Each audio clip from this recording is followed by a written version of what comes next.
नमस्कार,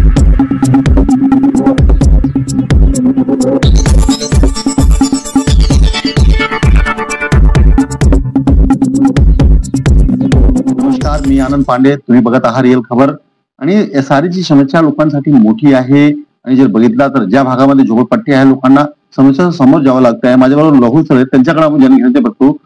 कमी सर, काय सांगाल? मोठा समस्या आहे लोकांच्या, तुम्ही पण त्याच्या तोंड देत आहात. कशा प्रकारची समस्या आहे जे सॉल्व्ह होत नाही आहे?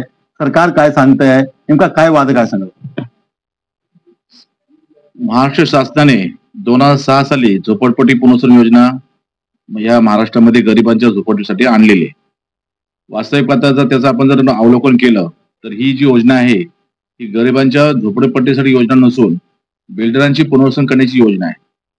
वास्तविक पाहता ह्या एसआर योजनेमध्ये मोठ्या प्रमाणात भ्रष्टाचार चालतो आणि भ्रष्टाचाराच्या माध्यमातून गरीब लोकांची पिळवणूक होते. गरीब लोक त्या एसआर कार्यालयावर अनेकदा अनेक वेळा चक्रा टाकून त्यांची कामं होत नाहीत. असाच एक आमचा सिद्धार्थ कॉलनीचा एक प्रोजेक्ट आहे. सिद्धार्थ कॉलनीच्या प्रोजेक्टवर हा 2006 सालापासून प्रलंबित आहे, रखडलेला आहे. अनेक बिल्डर आले, अनेक बिल्डरांच्या माध्यमातून अनेक सौदेबाजी झाली आणि सौदेबाजीच्या माध्यमातून आमचा प्रकल्प रखडला गेला. परिणाम त्याचा असा झाला की आमचं जे काही स्वप्न होतं की आम्हाला बिल्डिंगमध्ये राहण्याचं, ते अधुरं पडलं. त्यातच रुपारेल जो बिल्डर आहे, रुपारेल बिल्डरला ह्या लोकांनी पुन्हा ह्या लोकांच्या या सौद्यामध्ये रुपारेल बिल्डरची नियुक्ती केली. आता बिल्डरची नियुक्ती करण्याचा अधिकार फक्त घरधारकांना आहे. घरधारकांनी नियुक्ती न केलेला बिल्डर हा रुपारेल बिल्डर यांना एसआरने एलवाय देताना कोणत्याही प्रकारच्या नियमाची पूर्तता, नियम आणि अटीची पूर्तता न करता एलवाय घेण्याच्या अगोदर जे काही रक्कम भरावी लागते, जमिनीची किमतीची जी काही रक्कम भरावी लागते ती रक्कम त्याने भरलेली नाही. एलवाय घेण्याच्या पूर्वी 51% पात्र घरधारकांची संमती असावी लागते, ती त्याने घेतलेली नाही. एलवाय घेण्याच्या पूर्वी जीबीआर घ्यावा लागतो, तो त्याने घेतलेला नाही.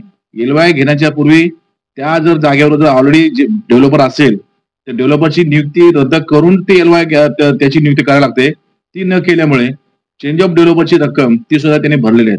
हे सगळं न करताच हा जो एलवाय, हा रुपारेल बिल्डर एलवाय दिला, त्याला एकच कारण आहे की ज्याने एलवाय दिलाय तो जो chief engineer, deputy chief engineer म्हणून आरबी मिटकर आहे. आरबी मिटकरचा मुलगा ह्या रुपारेल बिल्डकॉम कंपनीच्या किंवा रुपारेल बिल्डरच्या कंपनीमध्ये त्याचा मुलगा पार्टनर आहे. आणि त्याचा मुलगा पार्टनर असल्यामुळे कोणत्याही कागदपत्राची पाहणी केली नाही, तपासणी केली नाही आणि त्याला एका दिवसामध्ये 5 ते 6 परवानग्या घेऊन एका दिवसात त्याला एलवाय इश्यू करा. तो आमच्या घरदारावर मोठा अन्याय आहे. आणि त्याच्यामुळे हा जो फ्रॉड आहे तो फ्रॉड आम्ही सिद्धार्थ कॉलनी घरकस संघर्ष समितीच्या माध्यमातून आम्ही उजेडात आणला. आणि उजेडात आणल्यामुळं तेव्हा ते एसआरए कुठेतरी जागं झालं. आणि आता एसआरए आता तो काम करू शकत नाही. आता तो काम करू शकत नसल्यामुळे आमचा प्रकल्प रखडलेला आहे. त्यातच सिद्धार्थ कॉलनीमध्ये आमच्या अशा 10 माणसं आमची मेलेली आहेत. हा जर एसआरए जर आमचा लवकर झाला असता तर जे स्फोटामध्ये जे गॅस स्फोट जो झाला आमचा, त्याच्यामध्ये 3 माणसं मेलीत. जो रॉकेलचा जो स्फोट झाला त्यात आमचे 7 माणसं मेलीत एकाच घरातले. ही जी जीवितहानी आपण टाळली असती तर ती त्या एसआरए जर झाला असता व्यवस्थित तर परंतु तसा काही झाला नाही. आमच्या 10 जीव आमचे गेलेले आहेत.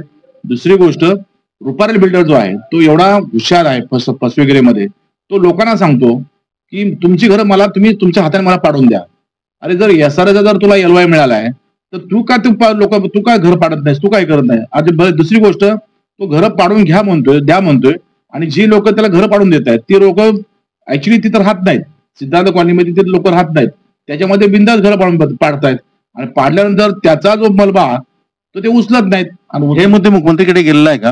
हे मध्ये आम्ही मुख्यमंत्र्यांकडे नेलेले आहेत. आम्ही स्थानिक एसआरला पण कळवलेले आहेत, आम्ही महानगरपालिकेला सुद्धा कळवलेले आहेत आणि आम्ही पोलीस स्टेशनला सुद्धा सांगलेले आहेत. आता मलबा न उचलल्यामुळे तिथे घुशींचा सुळसुळाट, मांजरांचा सुळसुळाट, कुत्र्यांचा सुळसुळाट, मच्छरांचा पैदास, एवढा अनेक समस्याला आम्ही आता तिथं तोंड देतो. गेली 4 वर्षाला तोंड देऊन आणि त्या एलवायला आम्ही एजन्सीमध्ये चॅलेंज केलेला आहे. तरी सुद्धा आमची तारीख लोक लावत नाही. एजन्सीचा आमची सुनावणी होऊन सुद्धा आम्हाला निकाल देत नाहीत.